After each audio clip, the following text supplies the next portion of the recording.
हम इससे पहले कई वीडियो में पढ़ चुके हैं मांग के नियम, मांग को प्रभावित करने वाले कारक। आज हम पढ़ेंगे कि मांग की कीमत लोच को प्रभावित करने वाले तत्व, factor determining the price elasticity of demand.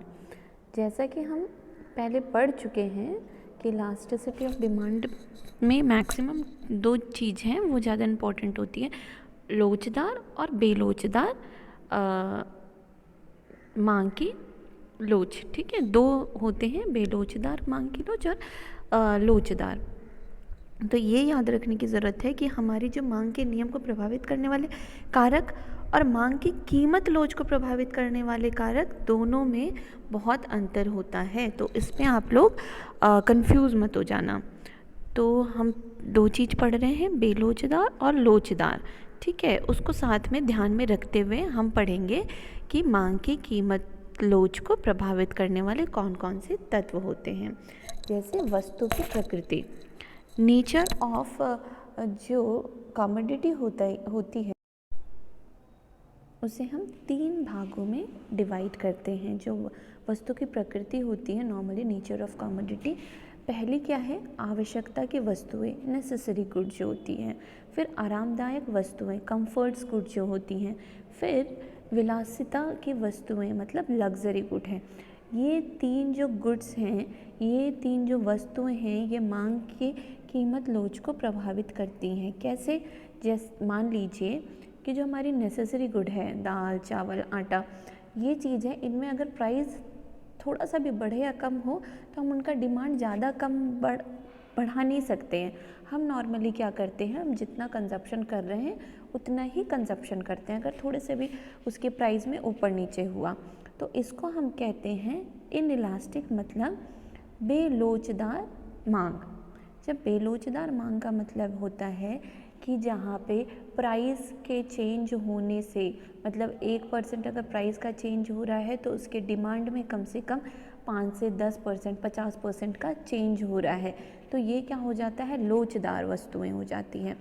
और बेलोचदार वस्तुएं वो होती हैं जिसमें कि प्राइस 50 रुपये भी बढ़ गया पर उसका डिमांड जो है वो 85 ही रुपये है, 50% ही है, उससे ज़्यादा नहीं बढ़ रहा है।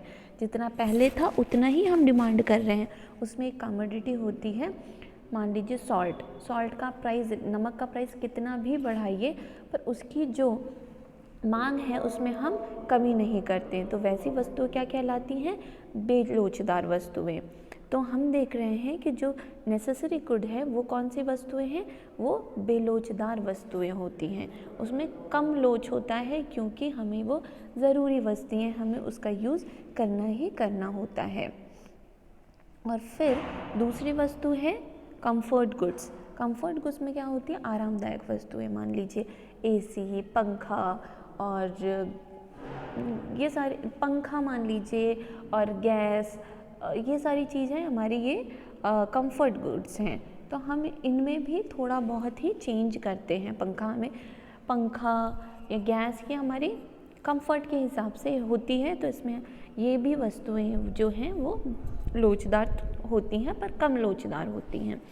और विलासित की वस्तुएं, मतलब लग्जरी गुड। अब पंखा की जगह पे आप एसी लगा रहे हैं, अगर मान लीजिए एसी के प्राइस में बहुत ज़्यादा चेंजेस हो गया तो हम क्या करेंगे कि हम बोलेंगे आज इस साल नहीं, हम एसी नेक्स्ट ईयर खरीद लेंगे। गाड़ी के प्राइस में चेंज हो गया तो हम बोलेंगे इस साल नहीं, गाड़ी हम नेक्स्ट टाइम खरीद लेंगे। यार ज़रा से भी गाड़ी के प्राइस में कमी आ गई तो हम बोलते हैं यार 10-20 हज़ार रुपये कम हो गए हैं, 50 हज़ार कम हो गए, गाड़ी हम इसी साल खरीद लेते हैं।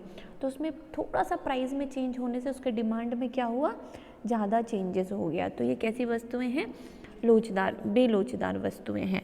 और अब आ गए स्थानापन्न वस्तुओं की उपलब्धता, मतलब availability of substitute goods.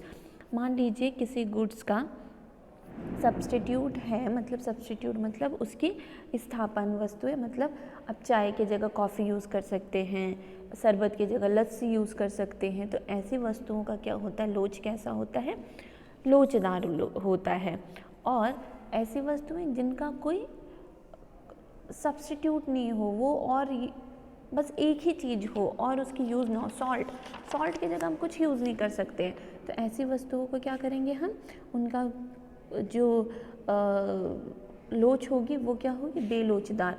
Cigarette कैसा गुड्स है, इसका हम सब्स्टिट्यूट नहीं निकाल सकते, बीड़ी सिगरेट बस, और कोई है नहीं है। शराब, इसका भी कोई सब्स्टिट्यूट लोग नहीं यूज़ कर पाते। शराब की कितनी भी प्राइस बढ़े, लोग क्या करेंगे, उसकी मांग करेंगे ही करेंगे।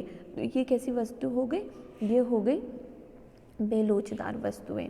उसके बाद है विभिन्न उपयोगों वाली वस्तुएं, गुड्स विद डिफरेंट यूज़। अब एक ही चीज़ का हम बहुत सारा यूज़ कर सकते हैं, मतलब आप एक ही ऐसा गुड्स जिसका हम डिफरेंट यूज़ कर सकते हैं, तो वैसी वस्तुएं जो होती हैं वो लोचदार होती हैं। जैसे कि बिजली का बहुत सारा यूज़ होता है, तो बिजली के कॉस्ट क्या है, बहुत कम है, बेसिक उसका नॉर्मल कॉस्ट है। और कुछ वस्तुएं ऐसी होती हैं जिनका जो यूज़ है वो बहुत कम, मतलब बहुत,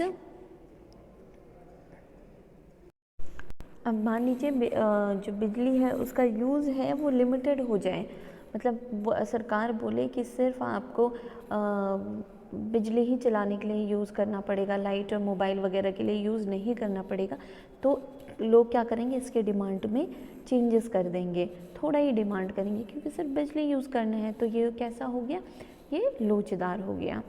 और फिर है मांग का स्थगन या फिर पोस्टपोन ऑफ गुड्स।